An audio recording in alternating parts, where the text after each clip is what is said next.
Alors, mes chers frères et sœurs, c'est ainsi que le Seigneur nous a conduits aujourd'hui dans le partage que le Seigneur nous a donné aujourd'hui. Il nous a conduits à le commencer avec la prière et avec les exhortations, les encouragements, selon que son esprit était à l'œuvre dans la manière de faire d'aujourd'hui. Nous le bénissons car il est notre Père, il est notre Dieu, il est notre Roi. C'est lui qui fait tout dans l'Église et nous ne pouvons que nous soumettre à lui.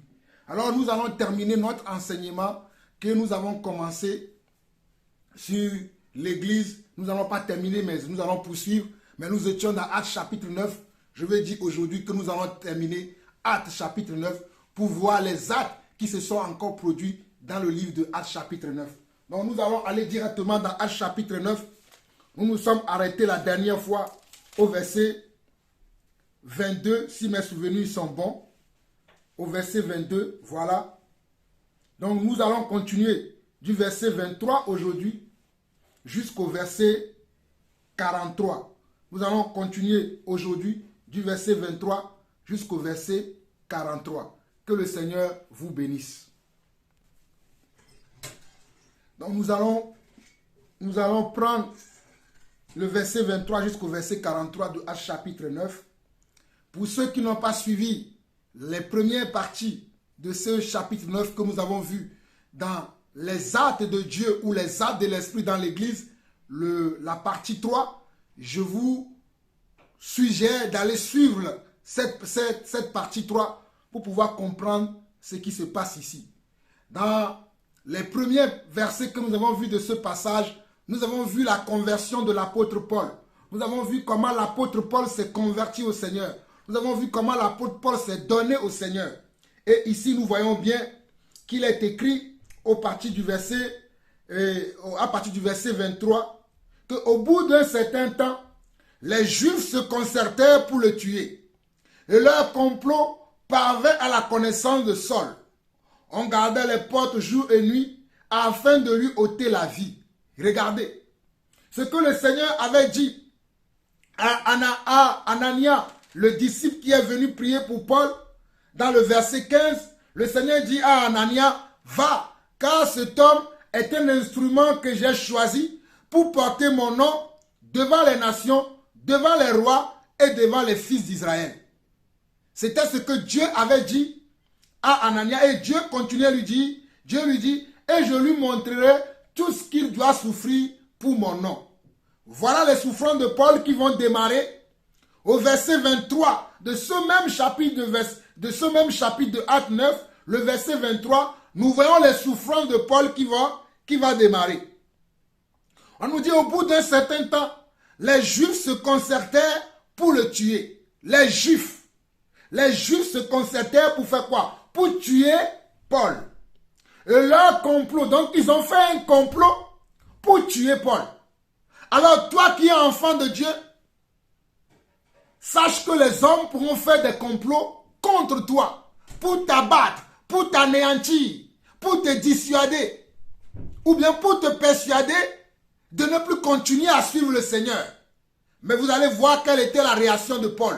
À chaque fois que l'homme va comploter quelque chose contre toi, Dieu fera de telle sorte que tu puisses avoir comment la connaissance de ce complot qui se fait en cachette, qui se fait en secret contre toi. Dieu fera de telle sorte que tu puisses être au courant de ce complot. Dieu ne va jamais t'abandonner entre les mains de tes ennemis. Dieu ne va jamais t'abandonner entre les mains de ceux qui te veulent du mal. Mais Dieu te préviendra toujours. Lorsque les hommes auront décidé, lorsque les hommes auront comploté contre toi, Dieu t'avertira. Car il est le Dieu qui connaît toutes choses et que rien ne lui est caché. Au verset 24, et leur complot parvint à la connaissance de Saul. On gardait les portes jour et nuit afin de lui ôter la vie. Mais pendant une nuit, les disciples le prirent et le descendirent par la muraille dans une corbeille.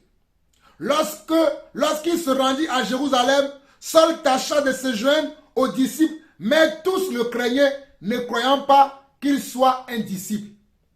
Vous voyez, le Seigneur va effrayer un chemin au travers de ses autres frères, les disciples, qui vont dire, Paul, puisque la ville est gardée, puisqu'on a mis des embuscades sur tous les coins de rue pour t'arrêter, toi, Paul, tu ne vas pas passer par ces chemins-là. Nous allons te faire passer par un autre chemin afin de semer ceux qui t'attendent. Alléluia, j'aime le Seigneur. Afin de semer ceux qui te veulent du mal. Alors le Seigneur va t'aider, toi mon frère. Le Seigneur va t'aider, toi ma soeur, que tu sèmes ceux-là qui t'ont placé un piège. Ceux-là qui sont là à t'attendre, ils ont placé leur filet et ils attendent simplement que tu t'approches du filet pour pouvoir le tirer. Alléluia. Mais Dieu ne va pas permettre cela. Mon frère, je veux te dire que Dieu ne permettra pas que tu rentres dans le filet de tes ennemis. Car c'est un Dieu rempli d'amour. C'est un Dieu rempli de perspectives pour toi. Car ce sont les projets de paix et non de malheur que Dieu a pour nous, ses enfants. Ce ne sont pas des projets de malheur que Dieu a pour nous, nous qui sommes ses enfants, mais ce sont des projets de paix. Alléluia. Alors mon frère, ma soeur, tranquillise-toi. Tranquillise-toi. Au verset 26, lorsqu'il se rendit à Jérusalem, Saul tâcha de se joindre aux disciples, mais tous le craignaient, ne croyant pas qu'il soit un disciple. Vous voyez, le passé de Paul. Paul qui était un persécuteur de l'église, lorsqu'il arriva à Jérusalem pour se joindre aux disciples qui étaient à Jérusalem, malgré les efforts qu'il faisait, les gens le craignaient encore. Ils se disaient, est-ce que cet homme-là a réellement changé? Est-ce que cet homme-là a réellement cru au Seigneur? Vous qui aimez ouvrir vos maisons à n'importe qui, quelqu'un dit je suis de Jésus, tu lui ouvres ta maison, tu lui ouvres ton cœur, tu lui parles de ta vie. Est-ce que tu sais réellement si cette personne est vraiment sauvée? Est-ce que tu sais réellement si cette personne est? Est-ce que si cette personne-là est un des nôtres? Est-ce que tu le sais réellement? Voici Paul qui est réellement un des nôtres. Mais les frères qui étaient à Jérusalem, les disciples qui étaient à Jérusalem, le craignaient encore. Ils voulaient avoir l'assurance. Ils voulaient être sûrs que ce monsieur-là n'est pas venu comme un espion pour épier leur vie afin de savoir comment les persécuter et les faire comment échouer de leur mission. Mais toi aujourd'hui, tu ne fais aucune attention à ta vie. Aucune attention à ton foyer. Tu reçois n'importe qui chez toi. Tant que la personne dit je suis frère, je suis soeur, tu le reçois. Sans pouvoir discerner. Est-ce que la personne est réellement un frère? Est-ce que la personne est réellement une soeur? Mais tu ouvres ta porte à n'importe qui. Fais attention de ne pas ouvrir ta porte au diable. Car le diable te guette. Alléluia. Au verset 27. Alors Barnabas, l'ayant pris avec lui, le conduisit vers les apôtres et leur raconta comment sur le chemin Saul avait vu le Seigneur qui lui avait parlé et comment à Damas il avait prêché franchement au nom de Jésus. Vous voyez, Dieu permet maintenant que le frère Barnabas puisse accompagner Paul vers les autres disciples afin de témoigner de ce que le Seigneur a fait dans la vie de Paul. Je dis bien, le frère Barnabas a accompagné l'apôtre Paul vers les autres apôtres, les autres disciples, et il a fait comment? Un témoignage. Il a fait comment? Un témoignage de ce que Paul est devenu et comment Paul prêche aujourd'hui Yeshua le Messie. Alors mon frère, ma soeur, je voulais te dire, surtout toi, serviteur de Dieu, que n'ouvre pas ta porte à n'importe qui. Et quand je parle de la porte, je parle de la porte de ton cœur, je parle de la porte de ton ministère. Ne permets pas que n'importe qui rentre dans ton ministère pour te dire qu'il veut être ton partenaire, qu'il veut te donner la main d'association, si tu ne sais pas comment cette personne-là a cru. Tu dois savoir comment cette personne-là a été convertie au Seigneur. Tu dois savoir comment le Seigneur a pu changer la vie de cette personne. Et tu dois savoir aussi quel est le message que la personne prêche. Tu dois savoir aussi quel est le message que la personne prêche. Je te dis bien, tu dois savoir quel est le message que la personne prêche. Alléluia. Parce qu'aujourd'hui, il y a plusieurs évangiles. Mais pour nous qui nous sommes sauvés, nous savons qu'il y a un seul évangile. L'évangile véritable. L'évangile de Yeshua le Messie. L'évangile qui est arrivé avec comment? La vérité et la grâce. L'évangile qui est venu avec la vérité et la grâce. Mais pas les autres évangiles. Parce qu'il y a d'autres évangiles aujourd'hui. Tu dois savoir que cette personne qui te cherche, qui t'appelle, qui veut marcher avec toi, quel est l'évangile qu'il a embrassé? Maintenant, pour des raisons, ou bien pour avoir la communion fraternelle, avoir l'amitié fraternelle avec les gens, vous devez également savoir quel est le style de vie de la personne à qui vous voulez ouvrir votre maison, à qui vous voulez tendre la main, avec qui vous voulez marcher, car les mauvaises compagnies corrompent les bonnes mœurs. 1 Corinthiens chapitre 15 nous déclare que les mauvaises compagnies corrompent les bonnes mœurs. Alors avant de marcher avec qui que ce soit, qui a ce pseudonyme, je suis chrétien, je suis disciple, je suis dans l'église de la grâce, je suis enfant de Dieu, mon frère, ma soeur, ne te précipite pas.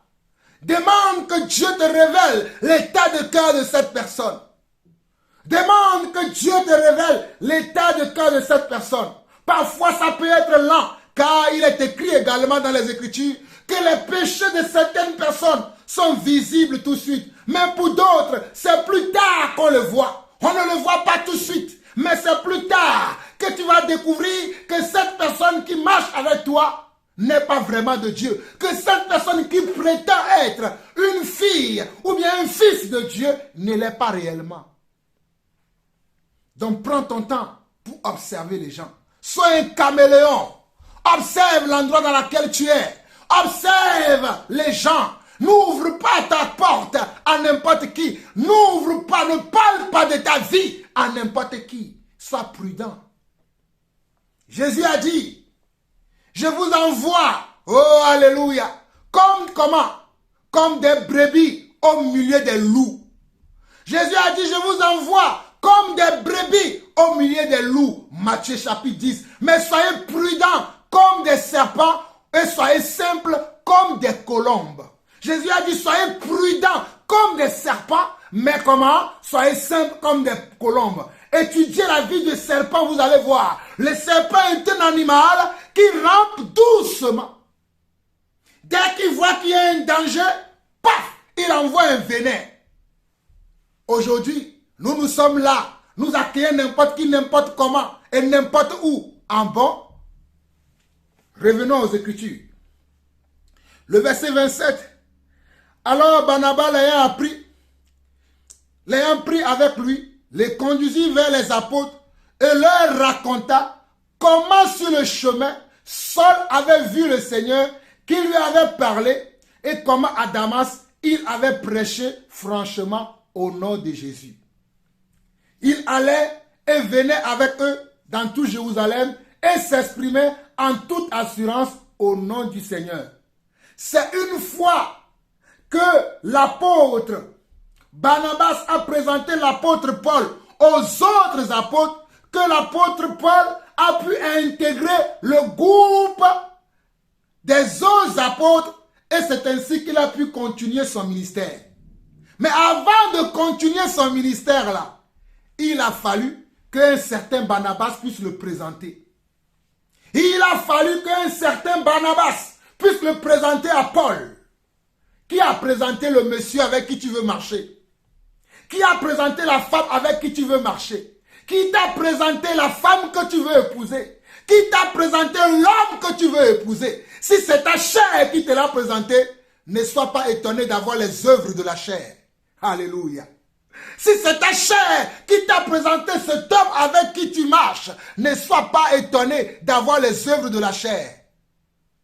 Mais si c'est par contre l'Esprit de Dieu, alléluia, si c'est l'Esprit de Dieu qui t'a recommandé ce partenariat, cette affinité, cette relation, mon frère, dors tranquille. Mais si ce n'est pas le Saint-Esprit, quitte ce partenariat, quitte cette relation et fonde ta relation sur les préceptes du Seigneur. Fonde ta relation sur la parole de Dieu. Ne fonde pas ta relation sur ce que tes yeux ont vu. Alléluia. Et qui t'ont plu. Alléluia. Mais par contre, fonde ta relation sur ce que la foi t'a démontré. Fonde ta relation sur ce que la parole de Dieu t'a révélé. Si la parole de Dieu ne te révèle rien, mon frère, ne fais rien. Attends. Attends encore. Ne te précipite pas. Il y a beaucoup qui se sont précipités. Aujourd'hui, ils sont en train de mourir. D'autres sont même comme malades. D'autres ont perdu des choses inoubliables dans leur vie parce qu'ils n'ont pas su. Ils n'ont pas su dire non quand il fallait dire non. Ils n'ont pas su dire oui quand il fallait dire oui. Mais ils ont embrassé tout le monde. N'embrassons pas à la va-vite. Embrassons selon le Seigneur. Alléluia. Verset 29. Il parlait aussi et discutait avec les hellénistes, mais ceux-ci cherchaient à lui ôter la vie. Regardez. Paul discutait aussi avec les hellénistes, mais les hellénistes cherchaient au contraire à lui ôter la vie. Lui, il venait leur présenter Yeshua le Messie, mais eux, ils cherchaient à lui ôter la vie. Alors toi qui es serviteur de Dieu, et que tu penses que tout le monde te veut du bien, je vais te dire que parmi tous tes auditeurs, parmi tous ceux qui t'apprécient là, il y en a certaines personnes, c'est ta mort qu'ils veulent. Ils veulent ta mort. Ils veulent que tu disparaisses sur la terre. Alors sois vigilant. Sois vigilant et veille sur ton entourage. Veille dans le ministère que tu as. Veille sur ce que tu fais. Ne sois pas distrait, mais veille. Au verset 30, les frères l'ayant su, l'amenaient à Césarée et le firent partir pour Tarse. Regardez, les frères l'ayant su, l'amenaient à Césarée et le firent partir pour Tarse. Les frères l'ayant su, une seconde fois, Dieu a permis que d'autres frères soient au courant que les hellénistes veulent ôter la vie à Paul. Oh, Shairabaya. Oh, le Seigneur a permis que d'autres frères, pour lesquels Paul est important, pour lesquels Paul est un instrument, pour lesquels Paul est utile, pour lesquels, oh, Shairabaya. Paul est un moyen pour qu'ils puissent comprendre la voix de Dieu. Ils l'ont pris et ils l'envoyaient où? À Césarée. Ils ne l'ont pas laissé là-bas. Ils ne l'ont pas laissé à Tarse. Ils ne l'ont pas laissé à Tarse. Ils l'ont sauvé. Alors mon frère, ma soeur, peut-être Dieu t'enverra un homme.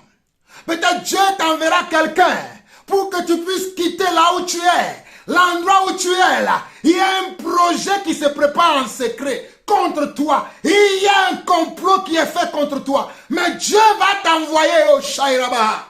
Dieu va t'envoyer un serviteur. Dieu va t'envoyer une aide. Dieu va t'envoyer quelqu'un qui va t'assister afin que tu puisses quitter cet endroit. Parce que si tu ne quittes pas cet endroit, un malheur viendra sur toi. Un malheur viendra sur toi. Ne sois pas un religieux qui dit, Dieu a dit, je serai avec toi, je te délivrerai de la main des méchants, je te sauverai de la main des violents. Quand tu dois quitter l'endroit là, c'est la manière dont Dieu te sauve. Oh, Maïrabaha. Je parle à quelqu'un. La manière dont tu dois quitter cet endroit là, c'est de cette manière là que Dieu veut te sauver. Ne dis pas, oui, je vais rester à cet endroit. Malgré que les gens veulent t'empoisonner. Malgré que les gens veulent ta mort. Mais toi, tu veux rester là. Eh oh, Shairabaha. Tu ne veux pas bouger. Iraboka. Tu ne veux pas changer de direction. Eh, Shairabaha. Quitte cet endroit maintenant. Toi qui veux rester là où tu es, alors qu'il y a un complot qui se prépare, alors que le complot était déjà même fait, il n'y a que l'exécution que les gens attendent. Mais Dieu m'envoie te révéler ce matin, Dieu m'envoie te révéler ce matin que tu dois quitter cette relation, tu dois quitter ce partenaire, tu dois quitter, alléluia, ce partenariat. Dieu n'y est pas. Mon frère, ma soeur, que celui qui a des oreilles pour entendre, entend ce que l'Esprit dit à son Église.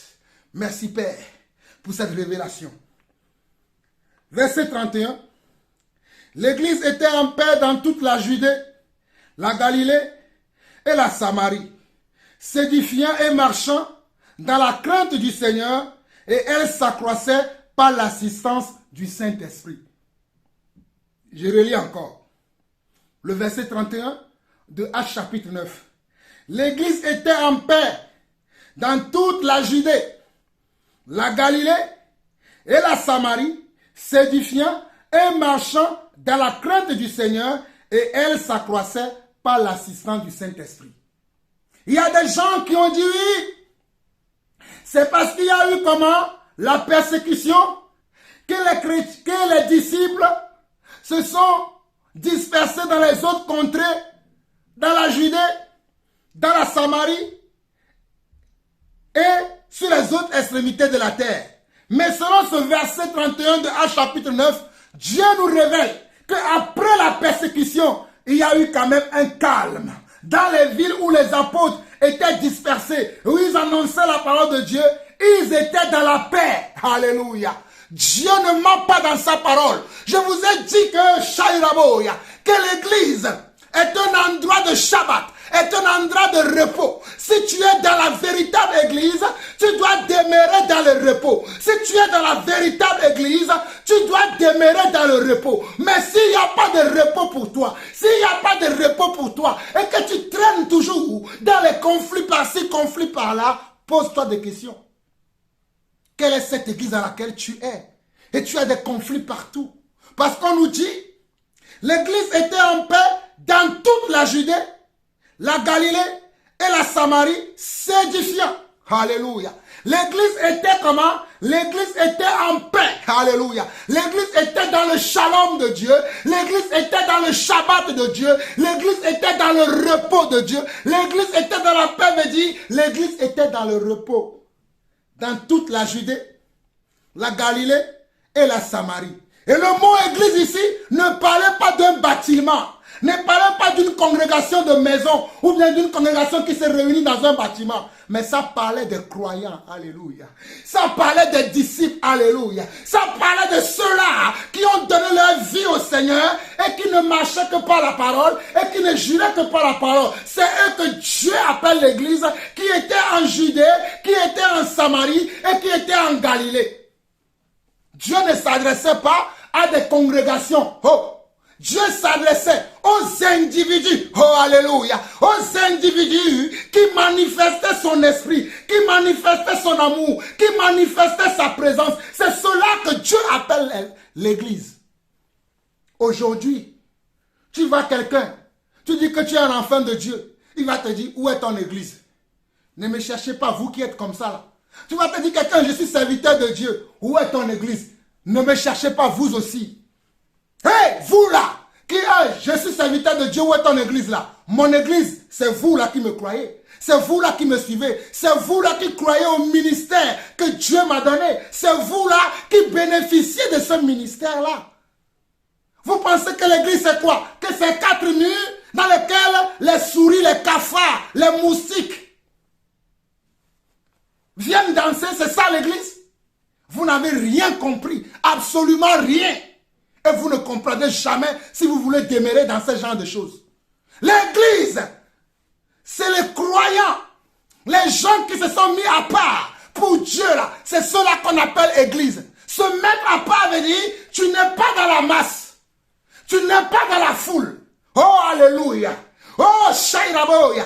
Quand Dieu avait appelé Pierre, Pierre était dans la masse à la pêche. Et Dieu lui a dit, viens Pierre, moi je ferai de toi, oh Shairaba, je ferai de toi un pêcheur d'hommes. Et Pierre a quitté la pêche. Il a quitté son ancien monde, il a quitté son ancienne profession et il a rejoint le Seigneur dans l'armée du Seigneur. Toi aujourd'hui, tu dis que tu crois au Seigneur, mais il n'y a pas un passé, ni un présent, ni un avenir pour toi. Tu es pareil. Il n'y a rien qu'on voit dans ta vie qui peut impressionner les gens. En qui tu as cru? Matthieu était comment? Était un douanier, était un péager, disent les Écritures. Mais quand Jésus l'a appelé, Matthieu n'a pu retourner au péage. Il n'a pu retourner, récolter comment? Les impôts. Il était un récolteur des impôts. Il était un récolteur des impôts. Mais quand Jésus l'a appelé, C'était la fin. Et toi, Dieu t'a appelé. Tu es encore dans les commérages, dans les racontas des uns et des autres. Aucune personnalité, tu n'en as pas. Tu n'as aucune personnalité. Aucune retenue, non. Tu es toujours trimbalade de maison en maison, de foyer en foyer. Oh, c'est ridicule. Change. Que le Seigneur vous bénisse. Nous continuons. L'église était en paix dans toute la Judée, la Galilée et la Samarie, s'édifiant et marchant dans la crainte du Seigneur, et elle s'accroissait par l'assistance du Saint-Esprit. Regardez, l'église s'accroissait par qui? Par l'homme? Non. L'église ne peut jamais s'accroître par un homme parce que l'homme n'est pas le créateur de l'église. Le créateur de l'église, c'est Yeshua le Messie. C'est celui qui est allé à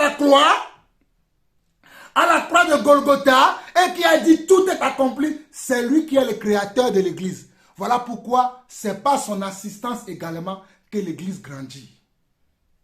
Ce n'est ni par ta force, ni par ton intelligence, ni par ta connaissance, mais par l'assistance du Saint-Esprit. Voilà pourquoi j'ai commencé cet enseignement, pour que le Saint-Esprit nous assiste. Sans lui, rien n'est impossible. Il est le conducteur de l'église. Il est le chef suprême de l'église. Il est l'autorité, alléluia, indétrônable, indéboulonnable, inimpressionnable. C'est lui, le Saint-Esprit. C'est lui qui, par son assistance, faisait grandir l'église. Alléluia. Comme Pierre visitait tous les saints, il descendit aussi vers ceux qui demeuraient à Lyde. Là, on nous parle d'un autre apôtre, qui est l'apôtre Pierre, qui lui aussi a décidé de visiter tous les saints. Pierre n'était pas resté dans le temple de Jérusalem. Il a commencé des actions dans le temple de Jérusalem, mais après il n'était pas un locataire du temple. Vous qui êtes des locataires des lieux, trouvez-moi un lieu, je vais louer ce bâtiment, et c'est dans ce bâtiment-là que nous allons faire nos cultes, et vous êtes là tout le temps à aller de bâtiment en bâtiment là. Hey! Écoutez-moi très bien. Pierre visitait, regardez, comme Pierre visitait tous les saints, comme Pierre visitait tous les saints. Depuis quand ton pasteur t'a visité? Depuis quand ton apôtre t'a visité? Celui-là qui te dit qu'il est ton berger. À quelle date cela remonte où il t'a rendu visite? Mais il t'attend tous les dimanches dans son kiosque pour que tu viennes acheter les CD de ses enseignements, que tu viennes acheter les louanges qu'il enregistre, que tu viennes donner la dîme et les offrandes. Mais à quelle date il t'a visité? Est-il déjà venu dans ta maison? Sais-tu où tu habites? Connaît-il ton numéro de téléphone? Même s'il n'est pas venu physiquement, est-ce qu'il t'a déjà appelé une seule fois dans ta vie? Est-ce qu'il t'a déjà appelé une seule fois dans ton existence, dans son assemblée? Tu as la carte de membre de sa religion qu'il a créée. Mais est-ce qu'il connaît là où tu habites? Et est-ce qu'il sait qui tu es? Est-ce qu'il connaît tes problèmes? Est-ce que tu peux même l'appeler? As-tu son numéro? As-tu le numéro de ton apôtre? As-tu le numéro de ton pasteur? As-tu le numéro de ton prophète? Ou bien tu as le numéro que lorsqu'il aura besoin de sous, il t'appelle que lorsqu'il a besoin de soutien financier. Il t'appelle lorsqu'il a besoin de soutien matériel. C'est ce genre de pasteur que vous aimez. Allez les suivre. Mais regardez ici, Pierre. Comme Pierre visitait tous les saints, il descendit aussi vers ceux qui demeurait à Lyde. Il y trouva un homme nommé Iné, couché sur un lit depuis 8 ans et paralytique. Pierre lui dit, Iné, Jésus-Christ te guérit, lève-toi et arrange ton lit. Et aussitôt, il se leva. Waouh! Quel prodige! Quel miracle! Je relis encore. Acte 9, verset 32 au verset 35. Comme Pierre visitait tous les saints, comme Pierre visitait, dis à ton pasteur, je veux que tu me visites. Tu verras la réaction qu'il va avoir. Il va dire, le dimanche ne te suffit pas. Non, Pierre là, le dimanche ne lui suffisait pas. Le jour de Shabbat ne lui suffisait pas. Il rendait visite. Il rendait visite aux saints. Les saints, c'est nous les croyants. Les saints, ce n'est pas ce que la religion catholique a enseigné en canonisant les papes, les gens là. Les saints là, c'est tous ceux qui ont reçu l'Esprit de Dieu. Ce sont eux que la Bible appelle saints. Je suis Saint Jean-Paul. Tu es Saint comment? Tu es Saint Brice. Tu es Saint Barthélemy. Tu es Sainte Nadine. Tu es Sainte Florence. Tu es Sainte Immaculée. Mais ce n'est pas ce que nous avons entendu par l'Église catholique. Que celui qui a des oreilles pour entendre, entendre. Comme Pierre visitait tous les saints, il descendit aussi vers ceux qui demeuraient à Lyde. Il y trouva un homme nommé Iné, couché sur un lit depuis 8 ans et paralytique. Un homme qui est couché sur un lit depuis 8 ans et paralytique. Oh, alléluia. Un homme, non seulement il est couché sur un lit, mais il est là depuis 8 ans et il est paralysé. Alléluia. Pierre lui dit, Iné, Jésus-Christ te guérit. Lève-toi et arrange ton lit. Et aussitôt, il se leva.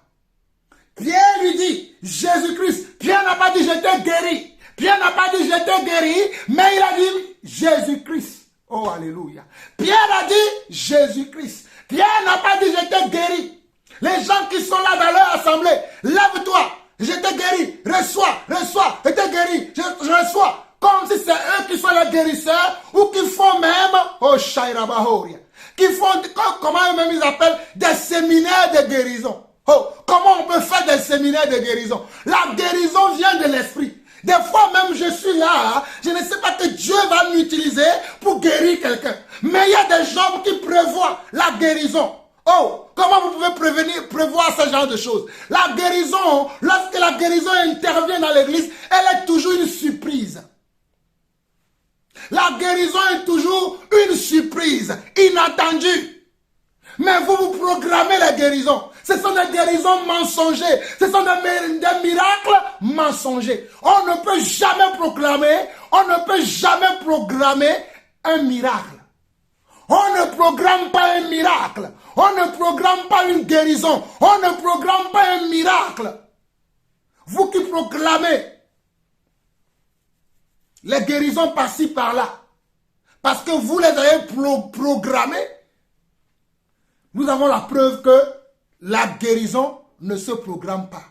Parce que la guérison vient de l'esprit. Et nous avons la preuve.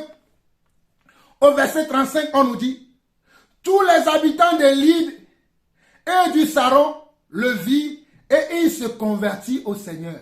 Regardez, tous les habitants de Lyde et du Saron le virent et il se convertit au Seigneur.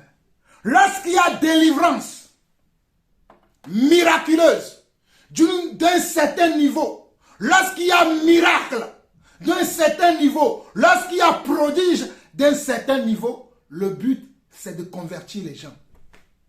Le but c'est que les gens soient convertis. Chaque miracle, chaque prodige dans la Bible a un but.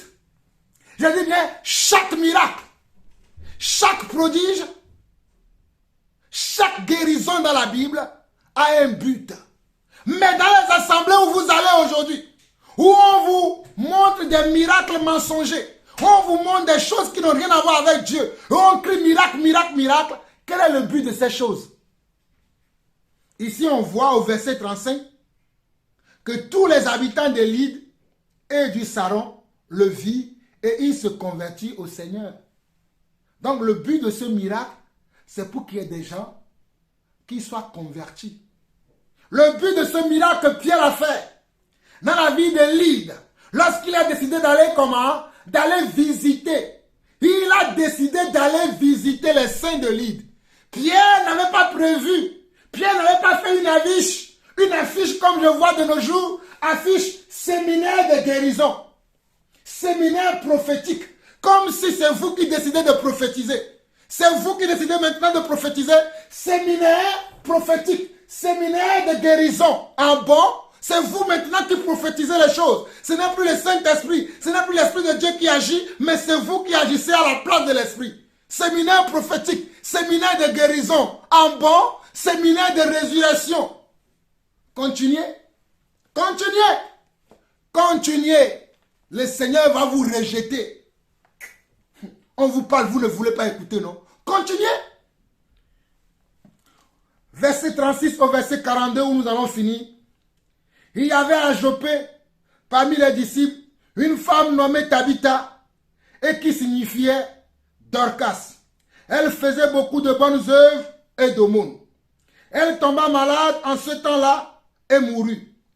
Après l'avoir lavée, on la déposa dans une chambre haute.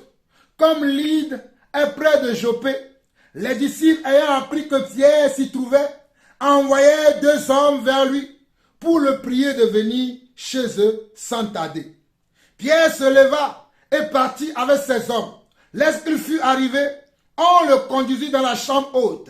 Toutes les veuves l'entouraient en pleurant et lui montraient les tuniques et les vêtements que faisait Dorcas pendant qu'elle était avec elle. Pierre fit sortir tout le monde, se mit à genoux et pria. Puis se tourna vers le corps. Il dit, Tabitha, lève-toi. Elle ouvrit les yeux et ayant vu Pierre, elle s'assit. Il lui donna la main et la fit lever. Il appela ensuite les saints et les veuves et la leur présenta vivante. Cela fut connu de tout Joppé et beaucoup crurent au Seigneur. Pierre demeura quelque temps à Joppé chez un corroyeur nommé Simon. Mes chers frères et sœurs, regardez bien ce qui est marqué ici. Il y avait à Joppé parmi les disciples. Donc il y avait à Joppé parmi les disciples une femme nommée Tabitha. Donc Tabitha aussi était comment? Était une disciple. Parce qu'on nous dit qu'il y avait à Joppé parmi les disciples. Parmi les disciples. Voilà pourquoi je vous disais tout à l'heure que lorsqu'on parle d'église, on ne parle pas d'un bâtiment. On parle des croyants qui habitent dans ces villes-là. On parle des sympathisants à la foi, comment? À la foi de Yeshua, aux paroles de Yeshua. Ceux qui sont sympathisants à cette foi-là, c'est ceux-là qu'on appelle des disciples. Et on nous dit qu'à Joppé, il y en avait plusieurs. Et parmi elles, il y en avait une qui s'appelait Tabitha et qui signifie Dorcas. Elle faisait beaucoup de bonnes œuvres et d'aumônes. Regardez, Tabitha, qui signifiait Dorcas, elle faisait beaucoup de bonnes œuvres. Elle faisait beaucoup de bonnes œuvres, pas de mauvaises œuvres, pas des œuvres mal intentionnées, mais de bonnes œuvres, et elle faisait beaucoup de monde également. Toi qui crois, où sont tes œuvres? Toi qui crois, où sont tes œuvres? Tabitha avait des œuvres. Tabitha avait des œuvres et ses œuvres étaient bonnes. Toi, où sont tes œuvres? Je dis bien, Tabitha avait des œuvres et ses œuvres étaient bonnes. Mais toi qui m'entends, qui m'écoutes, où sont tes œuvres? Et quelle est la qualité de tes œuvres? Sont-elles bonnes? Sont-elles admirables? Sont-elles louables? Sont-elles édifiables? Où sont tes œuvres? Quelle est la qualité de tes œuvres? De tes aumônes? Tu répondras toi-même à cette question. Au verset 37, elle tomba malade en 7 ans et mourut. Les chrétiens qui pensent que quand on est disciple du Seigneur, là, on ne peut pas tomber malade. Je vois certains même qui s'enorgueillissent. Ah oui, moi, je suis dans le Seigneur depuis 50 ans, je n'ai jamais été malade. Mais parce que le Seigneur t'a gardé. Oui, c'est parce que c'est le Seigneur qui t'a gardé. Et en même temps, il peut également te permettre que tu sois malade. Regardez, Tabitha, elle était malade. Et cette maladie l'a amenée à la mort. Elle fut comment? Elle fut morte par cette maladie. Elle fut morte. Donc ne croyez pas que quand on est dans le Seigneur, on ne peut pas être malade. Quand on est dans le Seigneur, là, on peut également être malade. J'ai déjà parlé sur ce sujet, mais je reviendrai encore en détail dans un autre enseignement plus tard. On nous dit, après l'avoir lavé, on la déposa dans une chambre haute. Comme Lyde est près de Joppé, écoutez bien, comme Lyde est près de Joppé, Regardez, Lydde était une contrée qui était près de Joppé, là où se trouvait comment? Là où se trouvait Paul. Comme Lydde était près de Joppé, Joppé, c'est dans la ville où habitait comment? Tabitha, qui signifie Dorcas, qui avait de bonnes œuvres et beaucoup de monde. Mais cette ville nommée Joppé n'était pas loin de la ville qui s'appelle Lydde, où l'apôtre Pierre avait déjà fait un miracle conduit par le Saint-Esprit. Où l'apôtre Paul avait déjà comment? Guéri un paralytique depuis 8 ans nommé Iné. Donc, les disciples de Joppé vont faire appel à Pierre. Dans l'église, chacun a comment? À sa grâce. Quand tu n'as pas une grâce là, fais-toi petit. Cette histoire nous montre que dans l'église, chacun a sa grâce. Parce qu'il est écrit dans le livre de 1 Corinthiens, chapitre 12, qu'à l'un a été donné le don de parole de sagesse. À une autre a été donné le don de parole de connaissance. Et à une autre a été donné la foi. À un autre a été donné comment? La guérison. À un autre, les miracles. À un autre, l'interprétation des langues. Et à un autre, des langues. Donc même dans l'église là, même parmi les serviteurs de Dieu, les apôtres là, il y en avait certains qui avaient des dons que les autres n'avaient pas. C'est Dieu qui donne le don. Tu peux aspirer à ces dons, puisque Paul nous dit, dans 1 Corinthiens chapitre 13, il nous dit, aspirer aux dons les meilleurs. Mais ce n'est pas parce que tu aspires que tu l'as, forcément. Parce que Dieu veut d'abord connaître pourquoi tu veux avoir ce don. Si c'est pour faire comme on a vu, oh alléluia, si c'est pour faire comme ce petit truand là, qui a voulu blaguer les apôtres, en leur donnant l'argent, pour dire, donnez-moi aussi, je parle du Simon le magicien, qui a voulu blaguer les apôtres, qui leur a donné de l'argent pour qu'on puisse lui donner le pouvoir d'imposer les mains aux malades, d'imposer les mains aux gens pour que les gens reçoivent le Saint-Esprit là. Si toi aussi tu es quelqu'un comme ça, tu peux demander le don, tu ne l'auras jamais. Continuons. Comme Lydde était près de Joppé, nous étions au verset 38, les disciples ayant appris que Pierre s'y trouvait, envoyaient 2 hommes vers lui pour le prier de venir chez eux sans tarder. Pourquoi les disciples ont décidé de faire appel à Pierre? Parce qu'ils ont reconnu qu'eux-mêmes, ils étaient incapables de pouvoir venir en aide à la sœur Tabitha qui est décédée. Mais ils savaient que Pierre, lui, il avait cette grâce. Il avait ce don. Il avait ce pouvoir. Il avait cette façon de, lorsqu'il prie pour un malade, que le malade reçoive la guérison. Que lorsqu'il prie pour quelqu'un qui souffre, que la personne puisse recevoir comment? La délivrance. Les disciples, ce n'étaient pas les non-disciples, c'était les disciples. C'était aussi des croyants. Mais ils n'avaient pas des dons que Pierre avait. Parmi eux à Joppé, là, personne n'avait ce pouvoir. Parmi eux à Joppé, là, personne n'avait ce talent. Parmi eux à Joppé, personne n'avait ce talent. Et celui qui avait ce talent, c'était Pierre. Donc il faut qu'on appelle comment? La personne qui a le talent. Aujourd'hui dans l'église, les gens n'ont pas comment? N'ont pas, je vais appeler ça, ils n'ont pas de la reconnaissance. Ils ne reconnaissent pas les grâces des gens.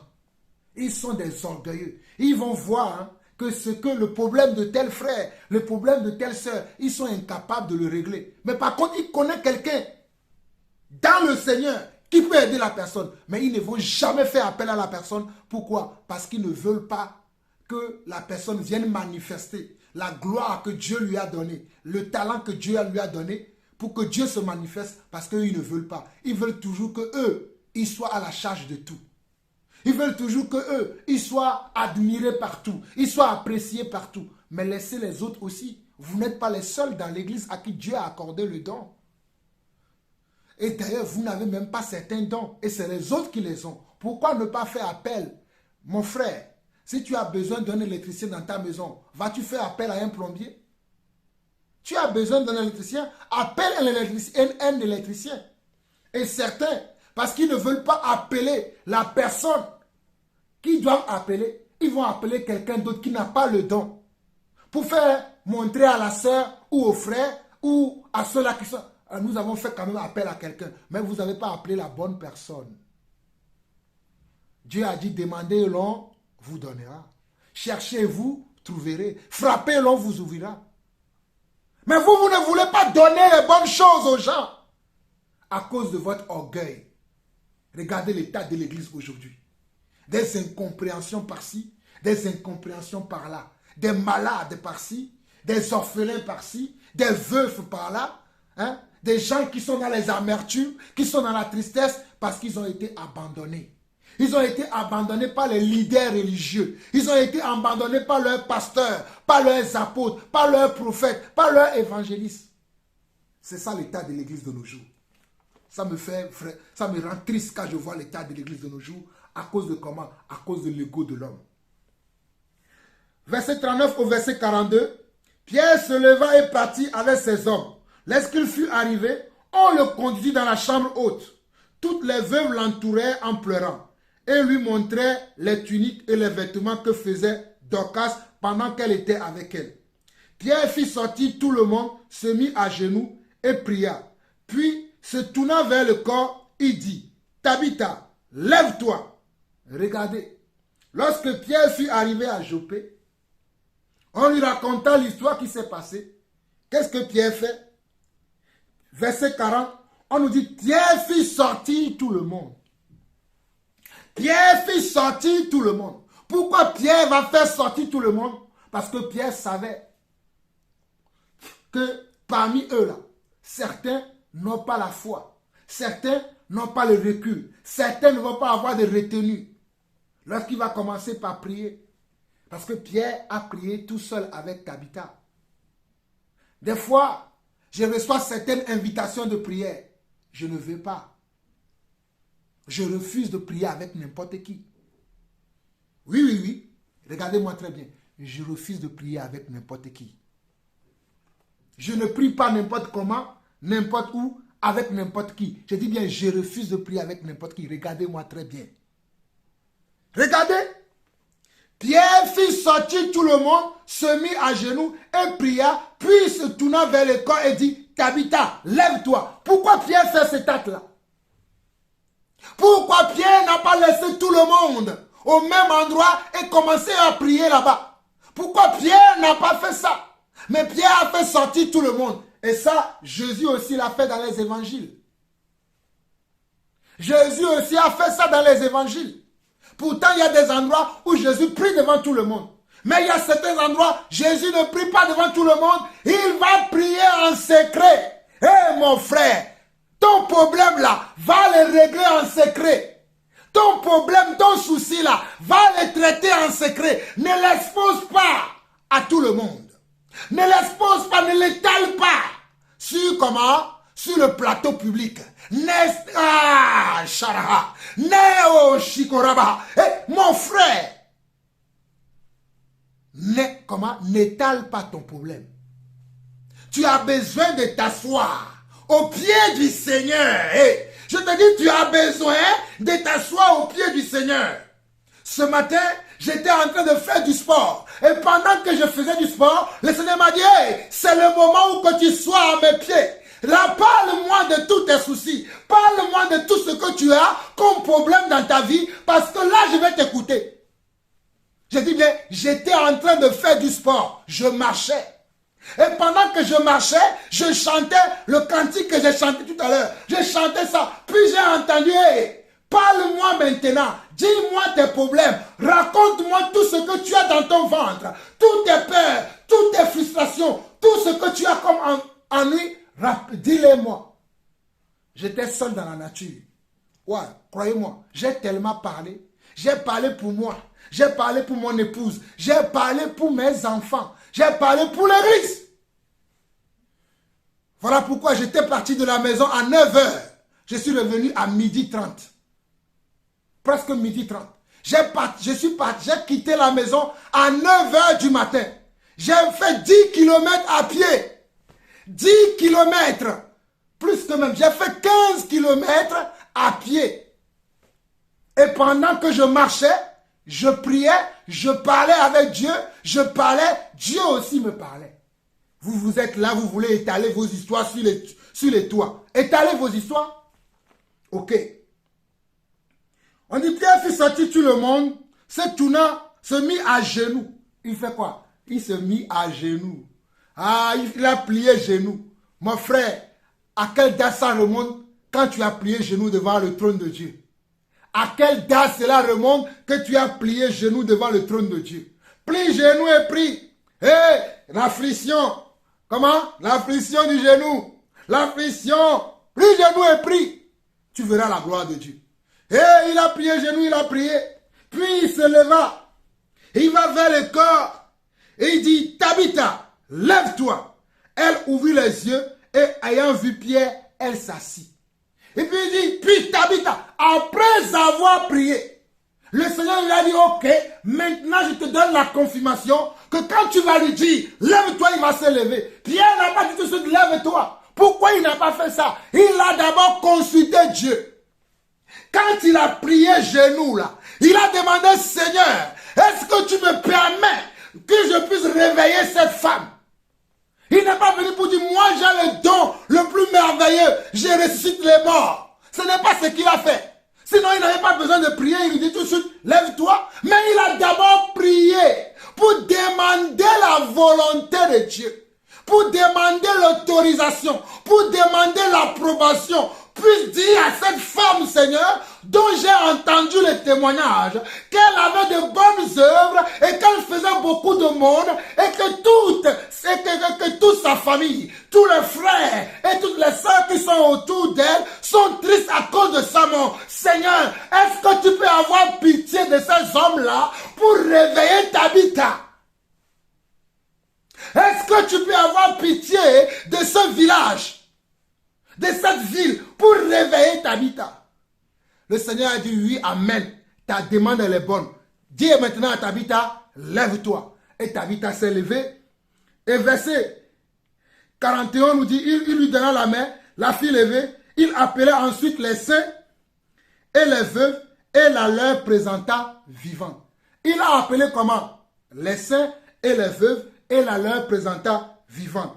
Regardez verset 42.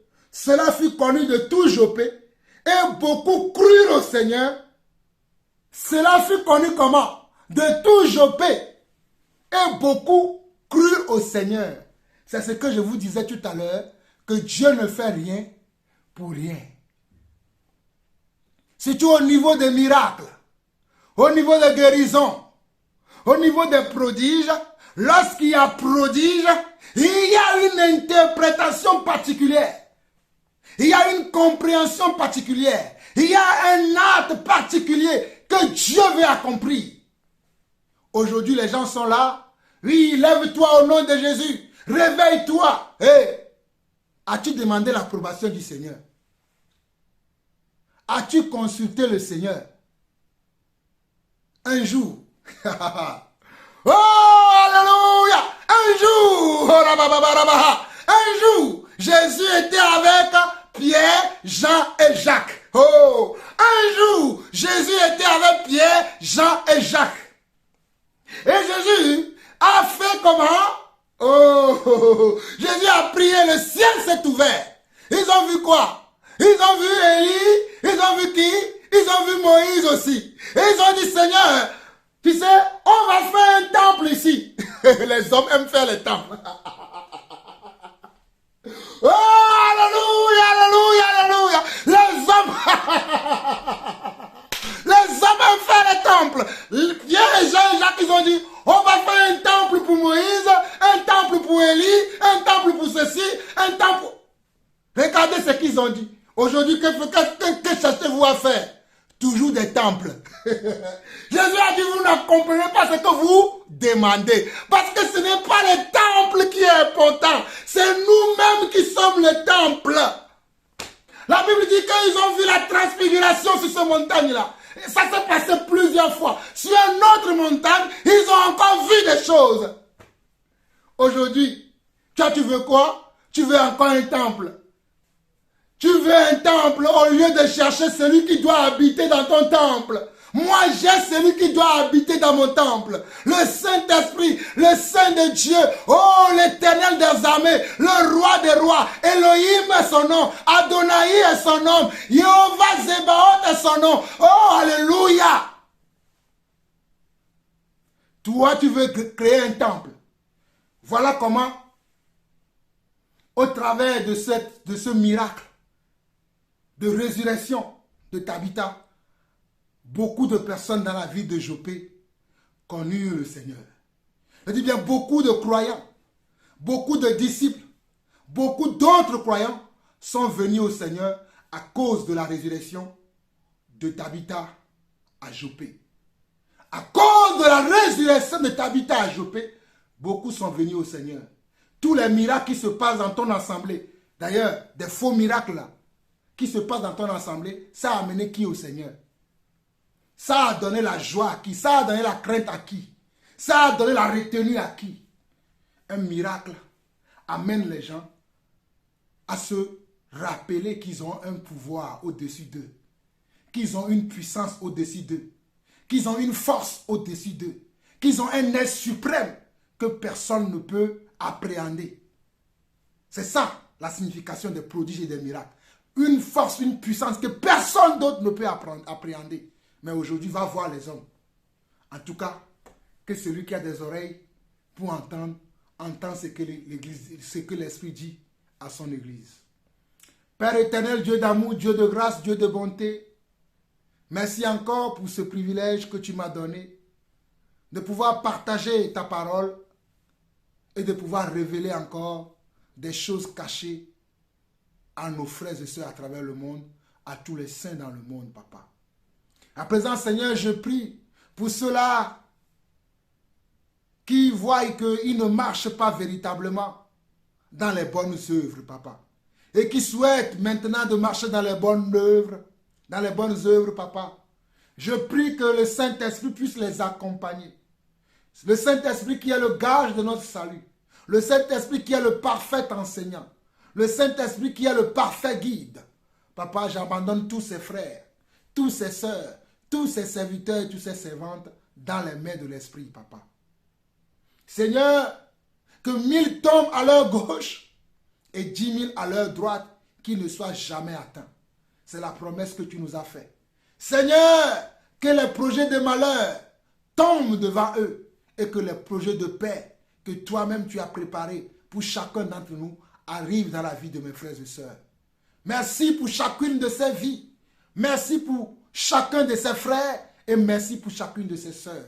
Merci pour chaque œuvre que tu fais tous les jours dans la vie de ton église, papa.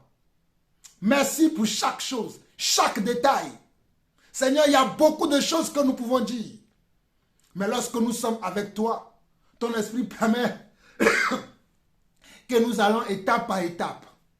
Parce que c'est lui qui est le chef d'orchestre. Et nous, nous sommes les exécutants.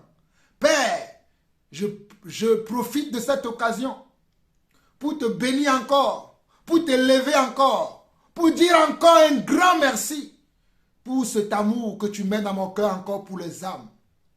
Pour cette lutte dans laquelle tu m'amènes, à lutter pour le vrai évangile, à lutter pour la parole véritable et à continuer à l'enseigner. Père, que tous les attaques que je reçois soient nulles et sans effet. Que toutes les paroles mensongères que je reçois soient nulles et sans effet sur ma vie, sur la vie de mon épouse et sur la vie de mes enfants. À toi seul la gloire, l'honneur, la puissance au siècle des siècles. Au nom de Jésus-Christ, nous avons ainsi prié. Amen.